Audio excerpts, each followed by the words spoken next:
You can feel coming up within you that desire to heal and that search for whatever it is the best journey for you to take. Pain itself really is a wonderful thing.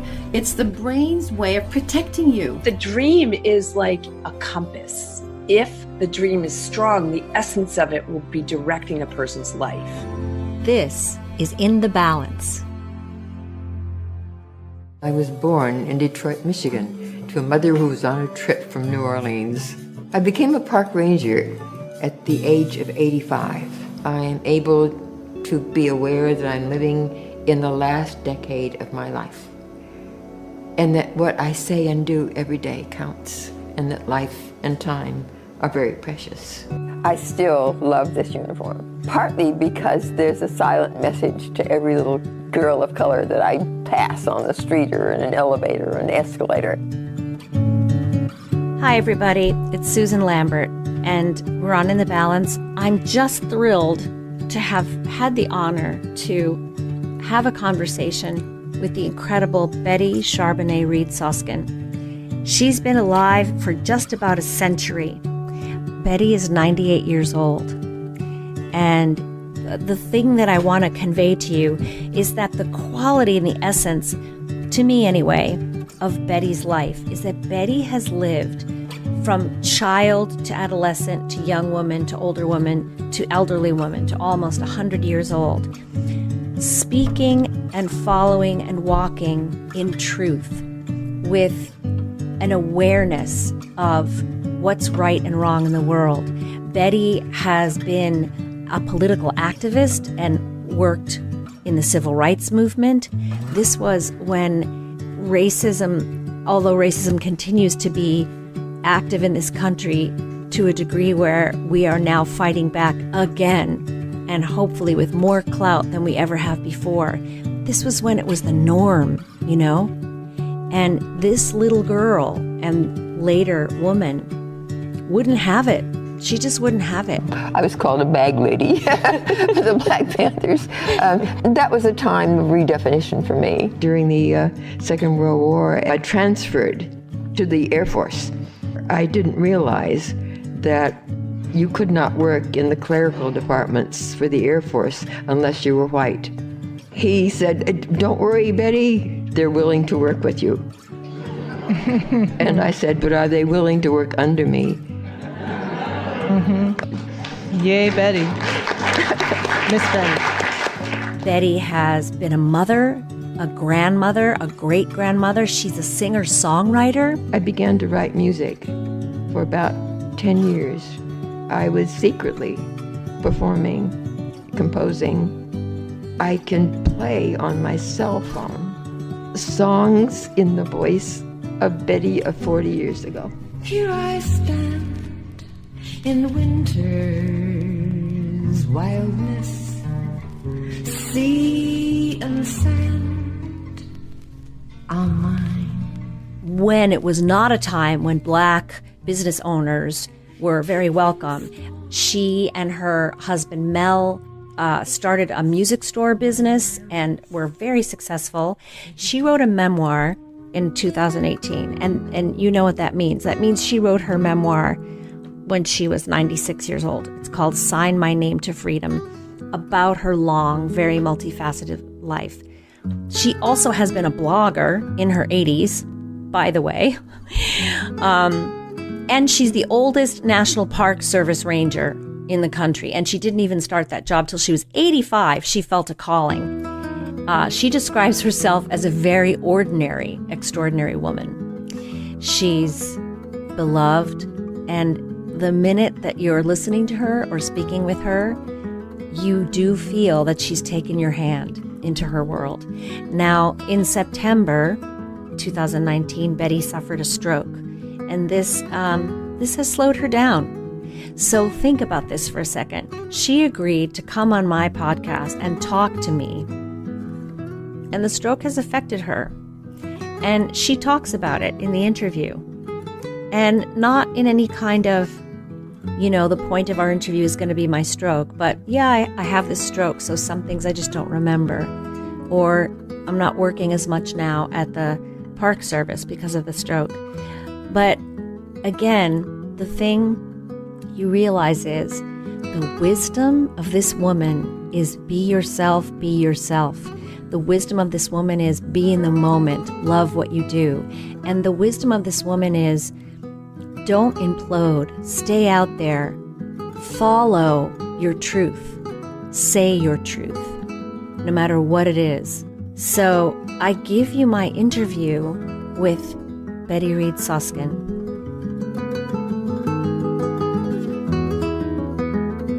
Hello, my dear. You still there? Yes. Terrific. And thank you so much for speaking with me today and my listeners. So I read, Betty, your beautiful memoir, Sign My Name to Freedom.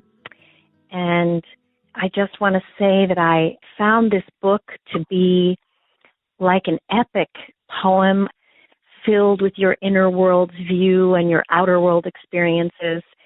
Thank you so much for sharing it with the world. Thank you so much. You're welcome. You speak in the book about the many Bettys that you've been. The Betty who signed up during the civil rights movement for the freedom struggle in the Deep South, the Betty who was the file clerk in a Jim Crow union hall, the housewife and mother, the small business owner, songwriter and poet, activist, state field representative, park consultant, and the oldest park ranger in the country. That's quite a list. Okay. It feels to me that you had a capacity in your long life. You've been alive for almost a century, my dear. Yes. My gosh. And that you had a sense all along of, I'm in this present moment. This is where I am. Yes. I think that's true. And I think that that's powerful, especially given all of the boundaries and the challenges that society burdened you with. I wonder, looking back on those times of adversity, what do you feel now? I think that having had the stroke, I don't have memory. It's not having a clean sheet of paper that I'm starting over. And there's a lot of protection in that because I don't carry any of the trauma that was prominent in my life. And so I am really kind of waking up to a new day each day. And it's rather remarkable. Mm-hmm. Yeah, that is remarkable. In your children's early life, that was a hard time. There were struggles. And you wrote in your book about having a kind of a mental breakdown. And I'm quoting you from the book. You said, by virtue of hindsight, I'm beginning to see that the mental break may have marked the point where I came to terms with the fact that the source of all power is internal, where I stopped looking for completion outside myself. This may have been the place where I grew up, so to speak. Yes. And now you're all grown up. Yes. Yes. And I think that's still true. I think that the truth that I've learned in those days is what holds me over now, even though I'm not sure of where that truth is. And I know it. It's a part of me. Wow. So that must be kind of an incredible experience, actually, feeling like, well, I don't really have the memory of the details, but it's in me. I feel it on another level. I feel it, but I can't pinpoint it. Yeah, that's true. What's that like for you to be in that state? It's comforting because there's something familiar about it. I certainly have the power to know that it's there. Yeah, and that really speaks to your learning so many years ago about the power is internal, and now you're really reaping the riches of that in a way. Yes, I'm grateful for it. Yeah, you also said in your book, there's a sense that in these final years, I'm becoming all of the women that I've become over time and using everything that I've ever experienced. Yes, that's rather wonderful. That is rather wonderful because, of course, you wrote the book about 3 or 4 years ago, and Yes. that was before the stroke. And Yes. and yet you've gone back to work after the stroke. Well, for a while, but not very long. I'm no longer working now because the parks are closed. Oh, well, of course, because of COVID. I was very struck by you're a leader in teaching our nation's social history in your work in the Parks Department. Would you say that's true? I don't know. I don't know because I don't know what other people have. Mm-hmm. Or I don't think I discovered that until very late in life, when I began to wonder if others were living their lives as I was. I don't know. I don't know that that's so.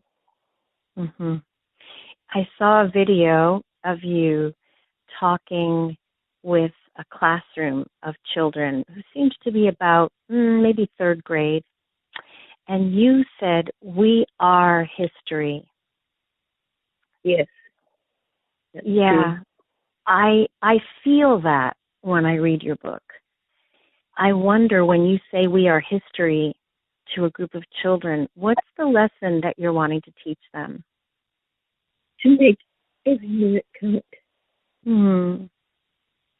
To be sure to record in whatever ways we can record the journey, because it will be important, and that they are having feelings and they are having thoughts that will come back, cyclically.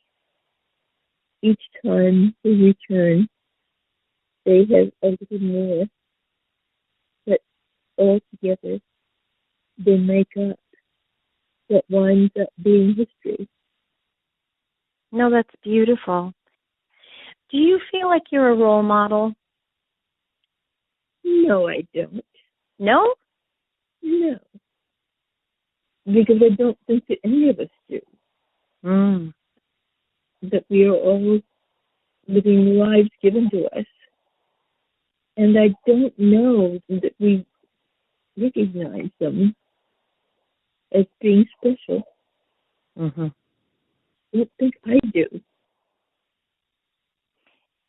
Is there anything that you would like us to learn from you and your experiences, or what you're experiencing now?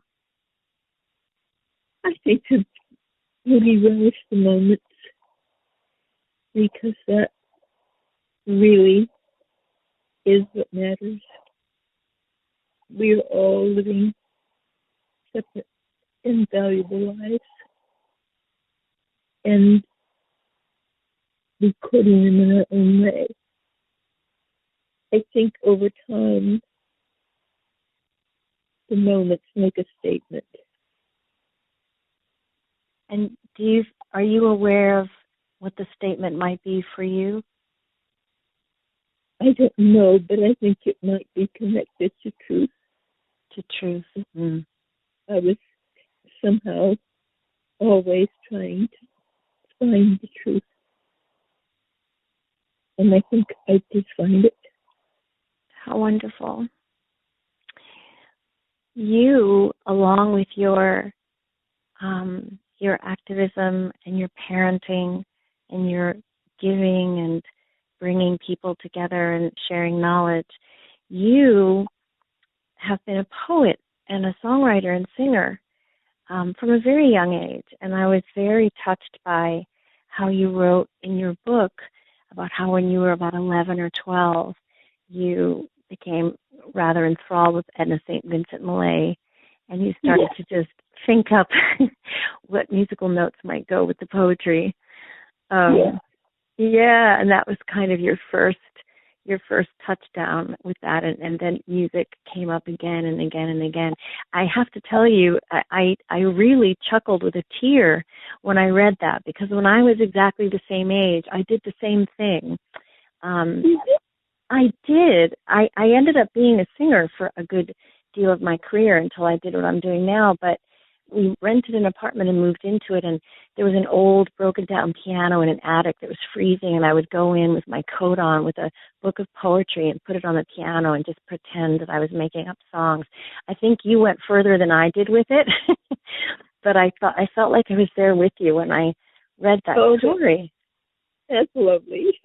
I know. It was so lovely to read. I thought, wow, we were right there together. I mean, different generations, but I just love your music. I think it's beautiful, and I wonder if there's any line of any of your songs that you've written that you might sing for us right now. How would you feel about that? Oh, I don't think I could. Okay, no worries. Is there a song that you've written that particularly lives in your heart or jumps out as a favorite? I think that the song that I wrote one night in summer when I couldn't sleep, and I went out on our deck that I had planted, and I wrote a song that started with, "It's springtime." And there's a little blowing up into my hair, standing deep in emerald velvet that was daffodil and lilac, catching arabesque breezes in my lazy fingers. Swing, swing. Oh, that's beautiful. Thank you. You're welcome. I don't know if that's what you wanted, but... Oh, I have no agenda. I wanted to talk with you because I'm so moved by your beautiful writing, by your story, and I'm so moved by all the sharing that you've done for such a long life with the world, with all of us, and the impact that I'm sure you've made on many young people who want to grow through their adversity, who want to live in the moment, truly live in the moment, and not just as a concept. I feel like you've lived that, and you've shared it with us in very generous and beautiful ways, and I'm very grateful. Thank you. You're welcome. And I really appreciate you talking with me today. And perhaps we'll speak again. And thank you for singing a little bit of that beautiful song. Be well and stay safe. And again, thank you on behalf of myself and my listeners. Thank you very much. I enjoyed it. Good. Okay. Be well, my dear. All right. Thank you. Take care. So the next thing we're going to hear is a piece by Betty Reid Soskin. We gather here, I feel you near, on this beautiful night. Your hand in mine, this simple sign of love. We span the miles, and we're the smiles born of sharing this day. Your hand in mine, this simple sign of love. Your fears like mine can be left behind. Life keeps opening up. And as long as that's true, and as long as I'm developing new questions, then I'm going to go on living it. Be as one. Though our prophets say each a different way of this truth, they'd agree. Your hand in mine is a valid sign of love. Hey everybody, it's Walker Vreeland. I'm the senior producer of the show. Creator and host is Susan Lambert, of course, and our fabulous associate producer and director of online media is Taryn Kennedy, all the way in Australia. And we miss her, and we hope she comes home soon. Please subscribe to the podcast, and while you are there, rate us and review us. We would love to hear what you think, whether you are a longtime listener or whether you just discovered the show this week and you're coming back and you're checking out old episodes, and we would love to hear from you too. So please rate us and review us, or you can, of course, connect with us on social media at In the Balance Podcast on Instagram, and you can also find us on Facebook. Hope this finds you well, happy, healthy, peaceful, all things considered, during these crazy, crazy times. And thank you so much for listening. We'll see you back here next week. Apply.